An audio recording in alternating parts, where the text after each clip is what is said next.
আসসালামু আলাইকুম। আমরা এখন এসে গেছি একটা আনারস বাগানে। আনারস বাগানে আমরা এখন একটা আনারস চাষির সাথে কথা বলবো। তিনি কিভাবে আনারস চাষ করে বর্তমান সময়ে খুব সফল একজন উদ্যোক্তা হয়েছেন। আমরা তার সাথে কথা বলতে সরাসরি পৌঁছে গেছি তার নিজস্ব বাগানে। তো ভাই, আপনি আনারস চাষ করে, হ্যাঁ, আপনি আনারস চাষ করে কিভাবে স্বাবলম্বী হয়েছেন আমাদেরকে একটু যদি বলতেন। আসলে একটা সময় ছিল যখন আমি ভাত খেতে ভাত পেতাম না, খুবই অভাবে ছিলাম। আসলে আমরা তুলতে তুলতেই কথা বলি। তখন মানে অনেক কষ্ট করে আমার ফ্যামিলি চালাতে হতো।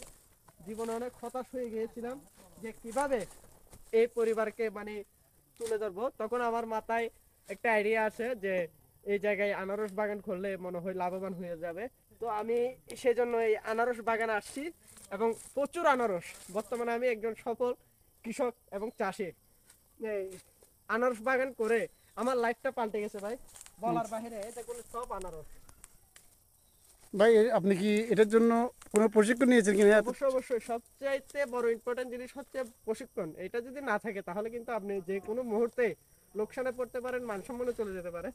কিরকম ভাই, প্রশিক্ষণটা কিরকম নিয়েছেন? দাঁড়ান, আমি আরো কয়েকটা আগে তুলে নিই, আপনাকে বলি। এই দেখুন আনারস, এখানে পর্যন্ত আনারস সব পেকে পেকে পেকে আছে, খাওয়ার মানুষ নাই। এই দেখুন। ওয়াও, সো বিউটিফুল হ্যাঁ। আনারস।